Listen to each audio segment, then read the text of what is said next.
c'est de la menthe. Ça, c'est mon thym. Ça, c'est mon orica. Il y a bien du vent. Allô?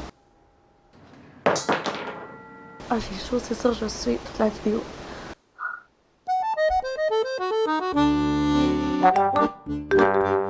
Ça fait vraiment longtemps, donc si vous me suivez sur Instagram, vous savez que j'ai été dans Charlevoix comme 9 jours. J'ai gardé des enfants de 4 et 1 an et demi.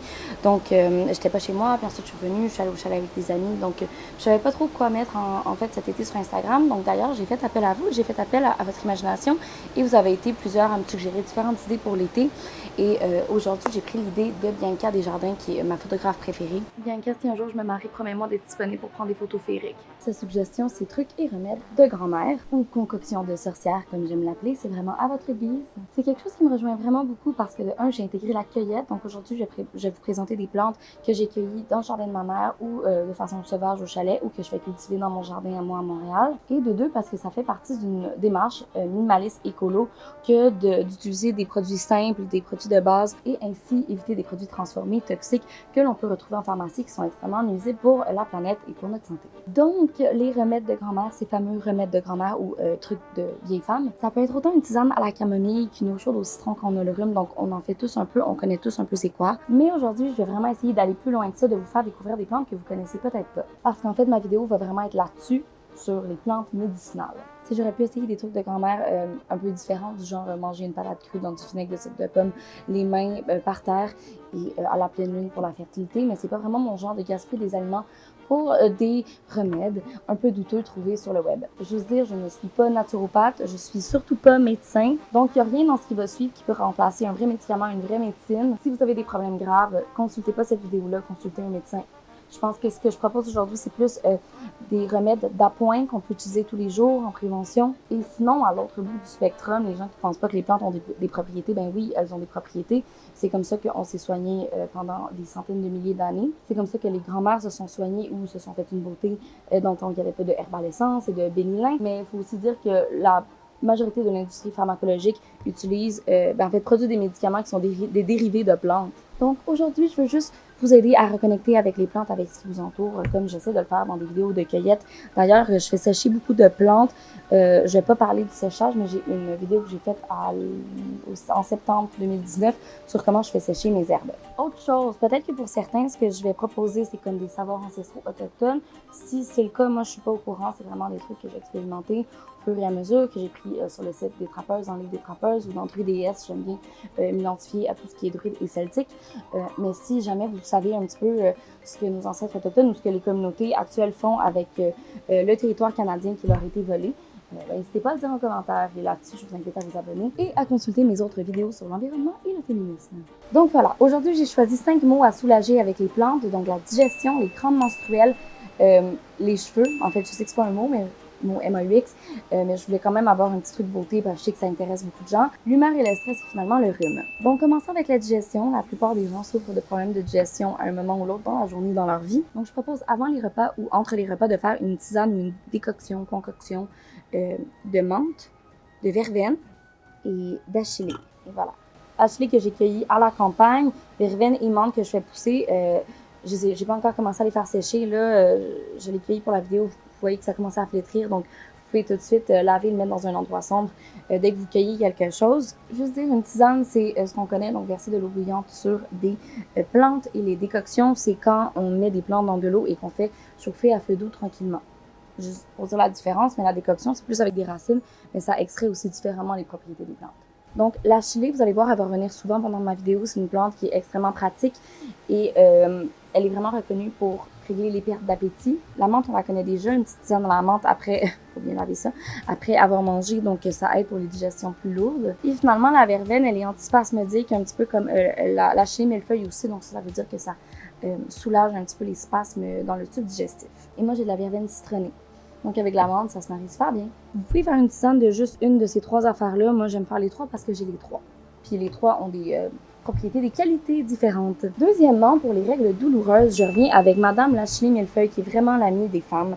On dit souvent que c'est la plante de la jeune fille. Après ça, on peut partir sur des débats quant à ce que c'est une plante de la jeune fille. Mais Achille, je pense que ça tire de son nom d'Achille.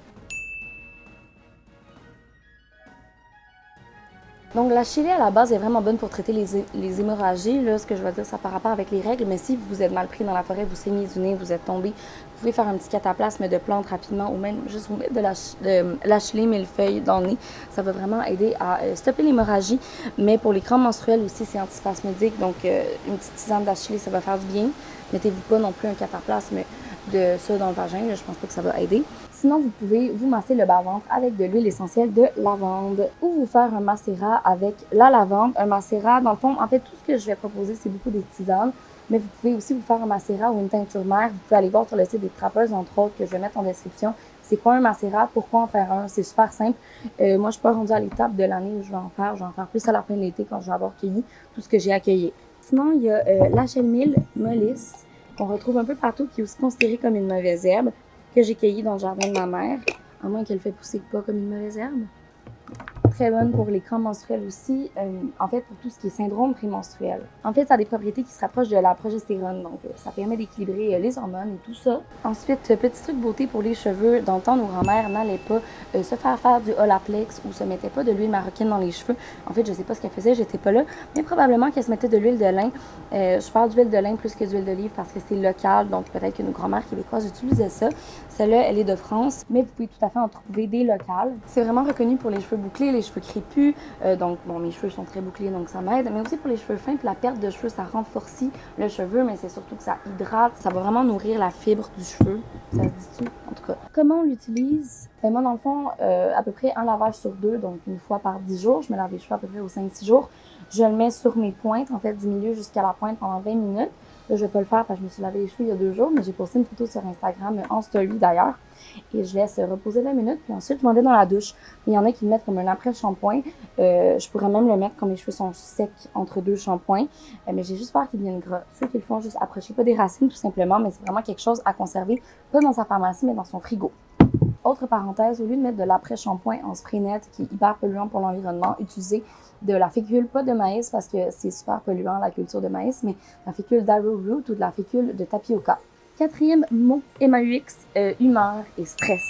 On connaît tous la lavande pour ses propriétés calmantes, donc c'est reconnu mettre un petit peu d'huile essentielle de lavande sur les tempes avant une entrevue, avant un oral, c'est toujours une bonne idée, même en mettre près de son oreiller pour s'endormir. Donc moi, j'aime bien me faire des petites tisanes ou même des macérats de lavande où je peux me masser le matin. Je veux parler aussi de la camomille. Je fais pousser de la camomille, mais les fleurs sont pas encore ouvertes. Donc, je vais utiliser de la marguerite. La plupart de ma marguerite n'est pas encore séchée. Donc là, j'ai juste les petits boutons bourgeons. La marguerite, c'est de la même famille que la camomille. Si vous n'avez pas de camomille avec vous, la marguerite qui se trouve partout au Québec, genre sur une très longue période de l'année, c'est efficace. C'est les mêmes effets, mais plus léger. Donc, lavande, camomille ou marguerite, ça calme. Mais j'aimerais vous introduire à une autre plante si vous ne connaissez pas, le millepertuis. Ça aussi, je l'ai trouvé de façon sauvage sur le terrain du chalet de mes parents. Ça sent vraiment sauvage, je trouve. Donc, traditionnellement, on disait que le millepertuis chassait les mauvais esprits.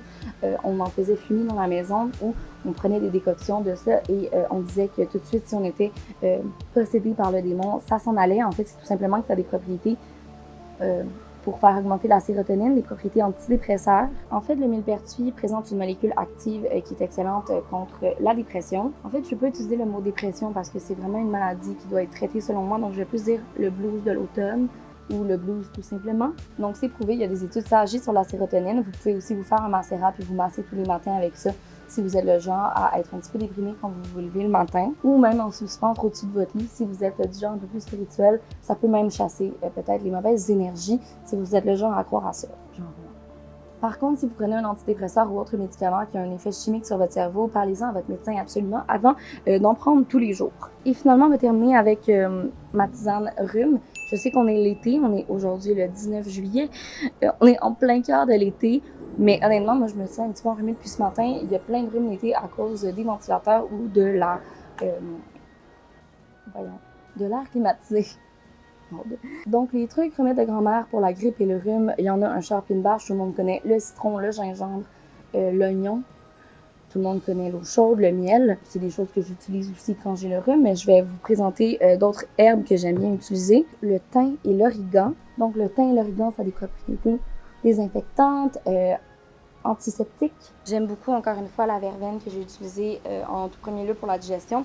parce qu'elle a un goût citronné. Donc, si vous voulez rester tout le temps local, parce que vous savez, si vous me suivez sur Instagram, que je suis adepte du local, mon Dieu, ça remplace le citron, parce que le citron, ça peut jamais être local.